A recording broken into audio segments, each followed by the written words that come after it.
Hey everybody, it's Tyreen, And Ron. and we're back with our topic for this week.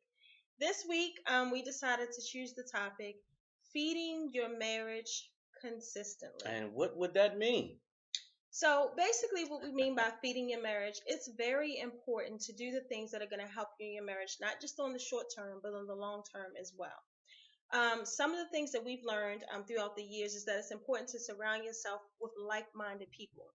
And what we mean by that is to engage with other married couples.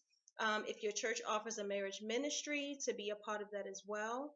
And to spend most of your quality time with those who, may relate to your situation. Yeah, now that's not to say that you can't hang out with single people. It's not to say Right. that you got to cut off your single friends. It's Hmm. not saying that at all. Um, sometimes single people are single because they don't know how to get what you have and they're afraid of it or whatever the case may be. So I'm not telling you not to hang out with single friends. Right. What I'm saying is most of your time, the majority of your outside time should be spent with like minded people. Absolutely. And I'm going to tell you why. So, several years ago, and even, I wouldn't say more recently, but throughout the years, Ronald and I would get advice from, for example, other married Other married couples, our bishop couples, and his wife, yes, or or even a book. absolutely. And we would read the book, and it would, basically apply to a situation we're going through. And because it was fresh in our minds, we would apply it to that Hmm. situation, right? Yeah, And even the second or third time, we would also apply it to that yeah, and situation. and it would help too. It at first time it's like, hey, we learned how to handle this. We read it, we heard it, we know the information. Let's apply it. Let's do it. But then what happens is that piece of information that got you through the first hurdle, it was good. It worked. It got you through the second hurdle, so it was good. It worked. But what that does is that it makes you stop looking for other sources. It makes you stop looking for that good information, which you can't do. You can't just get that one good piece of information and think like, oh, okay, now my marriage is fixed. No. Absolutely not. No, No, the that is devil not is it. constantly trying to attack different areas of your marriage. So what we found out is that sometimes God will reveal the same type of situation or bring the same type of situation to your marriage if you're not learning the lesson. Hmm. And so the cycle that we were running into was that we kept facing the same situations. And of course, each time it was more detrimental because, Yeah. we're like, we just been through this, it's heartache, it's hurt, it's past emotions, but what we weren't doing was ultimately learning from it. So it's important that even though you get a piece of information to ultimately help you through certain situations that may happen in your marriage, you have to continue to Yeah. surround yourself with other married couples who can give you some insight. Married couples who have been married longer than you that can share some of the experiences, that can talk to you about what they've been through, that can basically relate and say that they understand what you've been through, and maybe be a part of, like I mentioned earlier, some type of ministry where you're getting like a monthly or weekly Hmm. renewal or refreshing of the mind in reference to your marriage, because that's what we mean by feeding your marriage. It's important to invest in it. You can't just take one counseling session, feel good about it, go home, make up with your mate, and that be the end of it. No, because the enemy is going to turn right back around and attack you with that same type of situation until you get it. Right. Now, for those of us that go to church on a regular basis and that are in the faith, we all know that you can't just go to church one time a year and that one time a year will sustain you through the rest. No, we all No, know that. you need the reminder. So, to bring it back on another level for those that don't go to church, you can't eat one meal a year and think you're not going to get hungry again. That's what your marriage is. You get that one good piece of information and it fills you up for the moment, but if you don't keep getting it, your marriage then gets hungry. Hungry Exactly. being you're going to have those issues, you're going to have those arguments, you're going to have those hurdles.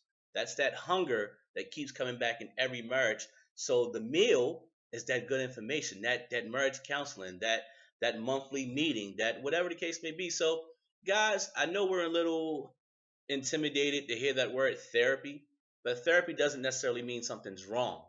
Therapy can also be used as in to keep things right. Absolutely.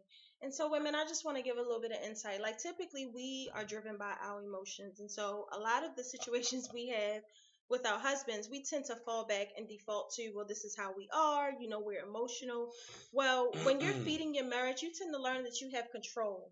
You have control over those things. And basically, what I mean by that is The more information you learn about what works in a marriage, the better you're able to control your emotions when it comes to certain situations. It doesn't become the default because the information that you're gathering from these marriage ministries, from these meetings with other couples, you're able to then apply it to your marriage. So then the default can't be, well, I'm emotional. This is why I'm not handling this situation a certain way, or that makes me upset. So this is why I'm handling it this way. It's like once you know better, you do better. So you get those resources consistently, and then you turn it around and apply it to the relationship. Right. Now, for guys and I am, yes, women are emotional. We all know this. However, most men are logical. We're reasoned and we think. Okay. So, of course, it's like oil and water, logic and emotion.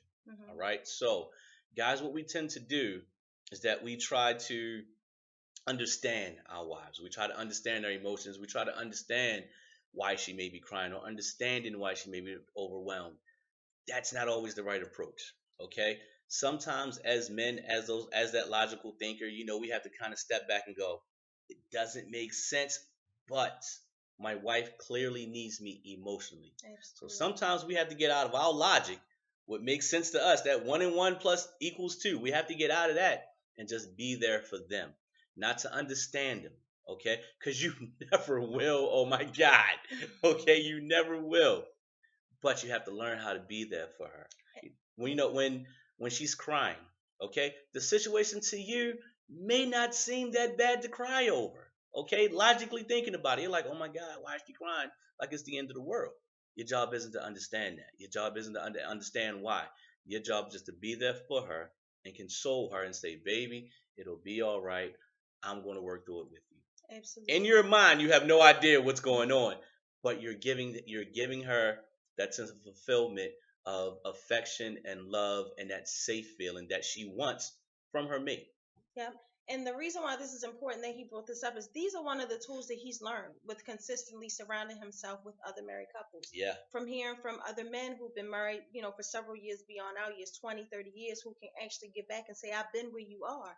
And this is how I handle my wife when she's going through stuff.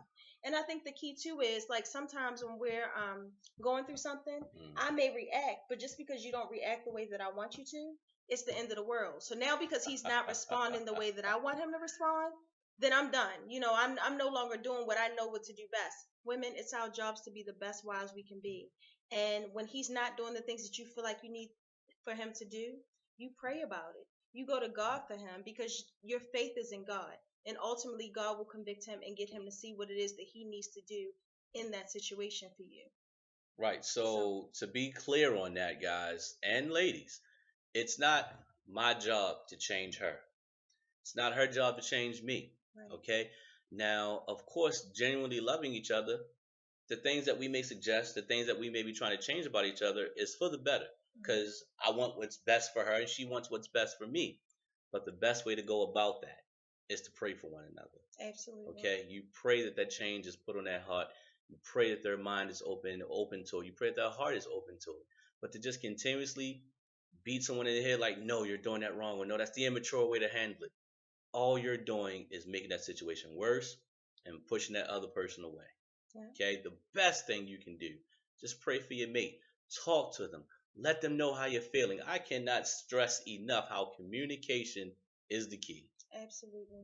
And again, I just want to point out for the third time, this is learned through consistently surrounding ourselves with those who are feeding our marriage, who are giving us this advice, who are letting us know this was worked for us. This is what sustained us for 20, 30 years. And at the end of the day, those are marriage goals. Like that's where we want to be. So doesn't it make sense to listen to these other people, to surround yourself with people who can encourage you, who can be a part of, what it is that you're trying to, accomplish, which is a lifelong happiness, lifelong marriage, all of that comes along with it. Yeah, I mean, in your marriage circle, in our marriage circle, I mean, we actually have someone in our marriage circle with 25 years. Mm-hmm. Yes, 25 years. I mean, so when I say, keep yourself around, like-minded people, you ought to have someone in your circle that you're saying, I want 25 years. I want 30 and 40 years.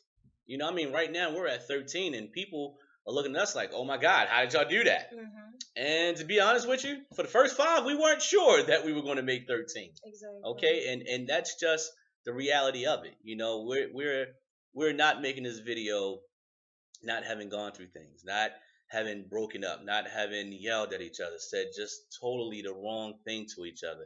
That's not, I mean, you know, ignoring that or that not happening, that's not how we got here. We couldn't talk to you if we haven't experienced some things. We wouldn't be able to answer questions. But we are here to tell you just that. Things will be bad. Absolutely. Things will be bad because that's just the way the world is. That's just the way humans are. That's just the way the world is made up. Things will be bad. But okay, there are tools out there to help you fight those bad things, to help you overcome those bad things, to tell you what to do when you're just like up in awe, like I don't know what to do. And here's the crazy and the awesome thing about that at the same time. When you get through those bad moments, when you work together, you come out stronger on the other end. To create the bond that, no matter what, we're going to get through this. The relationship is that much stronger. I cannot stress enough how much happier I have been in my marriage, because it's something about partnership. It's something about understanding the importance of just feeding your marriage. Yes. I can't say it enough. Yes. Yep. So make the commitment to do that. Make Yep. the commitment to say, you know what, we need to change some things in our lives. Because again, to do the same thing and expect the same outcome is the definition of crazy. Yep. Okay, that's exactly what that is. Exactly. So if you want things to change in your life, you need to change things about your life. Mm-hmm. Okay, starting as small as the company you keep. Absolutely. All right, and especially who you take advice from. So remember to invest in your marriage. That's essential because marriage works. Marriage does work.